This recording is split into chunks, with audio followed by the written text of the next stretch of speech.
Bonjour à toutes et tous, bienvenue sur BFM Lyon, bienvenue dans Lyon Week-end, ravi de vous retrouver pour détailler avec vous toute l'actualité lyonnaise, l'actualité du Rhône, de l'info 100% locale. On est ensemble jusqu'à 13h, nous sommes le dimanche 17 septembre et à la une, hier c'était la fin des WorldSkills à Eurexpo, fin des épreuves puis cérémonie de clôture. 800 jeunes passionnés de leur métier se sont affrontés pour avoir une chance, pourquoi pas, d'intégrer l'équipe de France et vous allez le voir, les Lyonnais ont performé.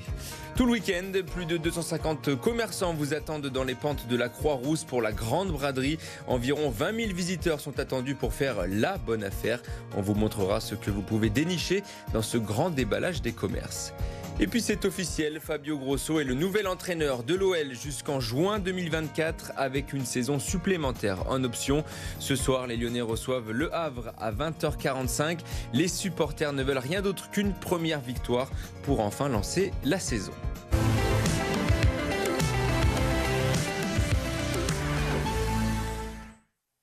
C'est la fin des WorldSkills 2023, cette compétition réservée aux moins de 26 ans qui sont passionnés par leur métier s'est clôturée hier soir. Pendant 3 jours, 800 jeunes se sont affrontés durement pour être médaillés et pour tenter, pourquoi pas, d'intégrer l'équipe de France pour les mondiaux l'année prochaine. Les épreuves se sont terminées en milieu de journée. Lauriane Pellao a suivi la prestation de nos Lyonnais qui étaient en lice pour être récompensés. Dernière minute d'épreuve pour Vivien, candidat lyonnais aux WorldSkills. Depuis 2 jours et demi, il travaille sur ce drone métallique sous les yeux de ses parents. Bon, on est fiers, hein. Très fiers. On sait qu'il a trouvé sa voie et il le confirme encore plus. Les dés sont jetés. Le jeune homme est satisfait malgré un petit imprévu. En gros, il y avait un bras, ça rentrait pas et tout. J'ai dû bricoler vers la fin. Et c'est le stress qu'on n'aime pas à 3 minutes de la fin, se rendre compte qu'en fait la pièce elle fonctionne pas. Donc j'ai charcuté et c'est rentré. Donc après on verra la correction, de toute façon il n'y a pas de mystère. Au total, 800 jeunes de toute la France se sont affrontés sur des épreuves en lien avec leur profession. Pâtisserie, jardinage, ingénierie ou encore maroquinerie. Donc l'épreuve consiste à réaliser cette pièce. Juste là, c'est un sac à main à gousset. Et donc, ils ont 14 heures de pratique pour réaliser cette pièce uniquement. Une compétition qui permet de mettre en avant tout un savoir-faire. Marius, lui, étudie dans l'univers du jeu vidéo. Il devait concevoir et animer une créature divine du monde de Zelda. On n'a pas l'habitude d'avoir des délais aussi courts, des contraintes aussi grosses, des sujets qui sont vraiment trop cool. Je pense que sur absolument tous les aspects, ça m'a développé, je me suis amélioré dans tous les aspects, je pense. À quelques mètres de lui, sa grande sœur est émue. Elle tenait à le féliciter à la fin de l'épreuve.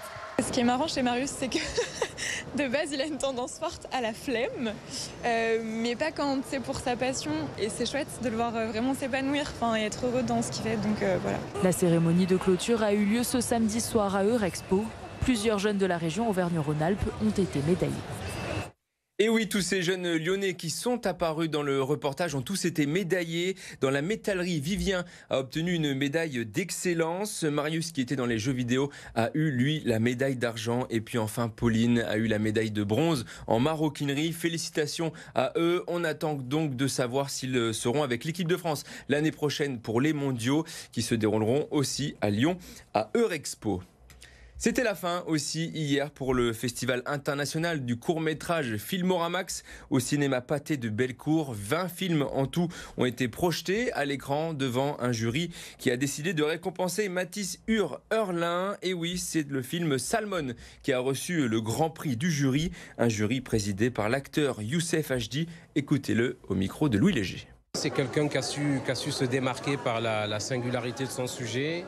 Par la maîtrise de son sujet, c'est l'adresse de pouvoir raconter un récit d'une certaine manière avec un langage cinématographique très personnel et qui fait que d'un coup on rentre dans la chambre, dans l'univers de quelqu'un qui nous comprend en plein cœur, en pleine âme et qui vient nous toucher, quoi. Et dans ce festival, il y avait la présence d'Harry Holland qui présentait son film Last Call. Harry Holland, c'est le frère de Tom Holland, l'acteur britannique qui incarne Spider-Man, et l'homme araignée s'est promené dans Lyon toute la journée hier sur Twitter.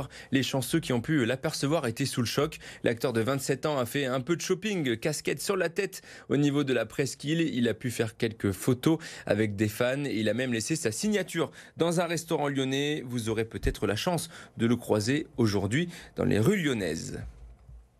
Et si les acteurs ne vous intéressent pas, direction le quartier de Croix-Rousse avec le retour de la grande braderie. Plus de 250 commerçants ont installé leur boutique en plein air. Abdelmalek Benawina a essayé de trouver la bonne affaire lors de ce grand déballage.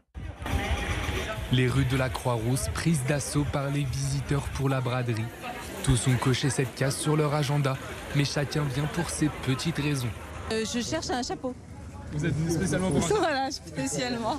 Pour découvrir ce qu'il y a, voir des choses qu'on n'a pas l'habitude de voir, et pour l'ambiance aussi.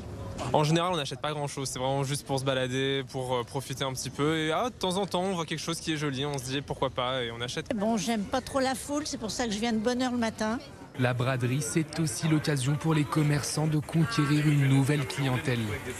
Il y a beaucoup de monde, beaucoup de gens intéressés, donc on fait des belles affaires aussi, il ne faut pas se cacher, donc voilà.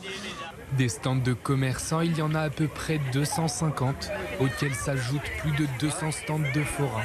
De quoi satisfaire les 10 000 visiteurs journaliers. Tout le monde est en fête pour cette braderie tous les ans, tous les gens l'attendent annuellement. Ça vient de tous les coins de la région Rhône-Alpes et non, c'est très familial.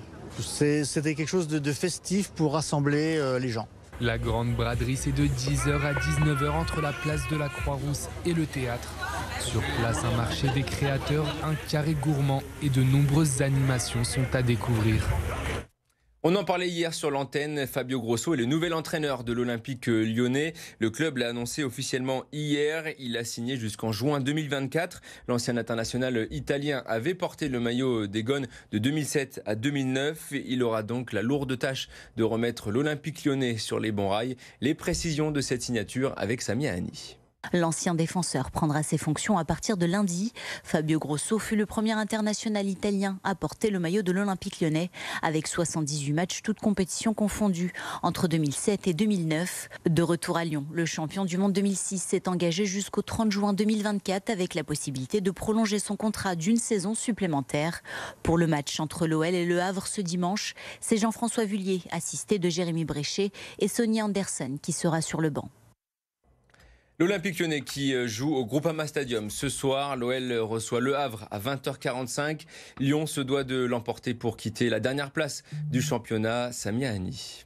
Le début de saison lyonnais n'est pas de tout repos. Dernier de Ligue 1, le club rhodanien n'a pris qu'un seul point sur 12 possibles lors des 4 premières journées de championnat. Je ne pourrais pas expliquer vraiment comment ça nous impacte. Je pense que c'est plus personnel. C'est à nous de trouver les moyens plutôt que de remettre la faute sur la direction. Comme j'ai dit, le terrain, c'est nous et c'est à nous d'être meilleurs. La situation sportive déjà compliquée du club s'est empirée en début de semaine avec la mise à pied de Laurent Blanc, remplacé par Fabio Grosso. En attendant la prise de fonction de l'Italien ce lundi, Jean-François Vullier, Jérémy Bréchet et Sonny Anderson assurent l'intérim. Ce sont des Lyonnais de cœur. Et quand on est des Lyonnais de cœur, on passe notre semaine à penser match, à penser jeu, à penser comment on peut aider ce vestiaire à potentiel, ce vestiaire avec des talents, ce vestiaire performant à redevenir une équipe compétitive. Avec 3 défaites et un match nul, Lyon voit déjà ses concurrents pour les places européennes s'éloigner. La réception du Havre, promu de Ligue 2, est une aubaine pour les Lyonnais qui doivent retrouver la victoire et la confiance sur le terrain. En basket, c'est la rentrée pour l'Asvel. Le premier match de championnat ce soir face au Mans à 19h du côté de l'Astrobal. Les hommes de TJ Parker veulent faire mieux que l'année dernière. Le mercato a été ambitieux, la préparation a été bonne. Il faut montrer tout ça maintenant sur le parquet. Abdelmalek Benawina.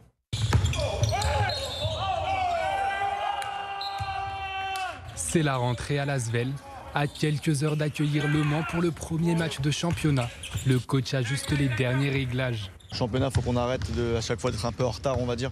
Sur les 3 années où j'ai coaché, on fait des séries de 11, 10, 12 victoires à la fin pour remonter. Mais ce serait bien qu'on commence le championnat comme il faut. Parce qu'il y a 5 matchs quand même. Et ça, je crois que c'est la première fois aussi qu'on peut débuter avec 5 matchs de championnat avant de commencer l'Euroleague. Après un été marqué par un mercato ambitieux, le vestiaire n'est plus tout à fait le même que la saison dernière.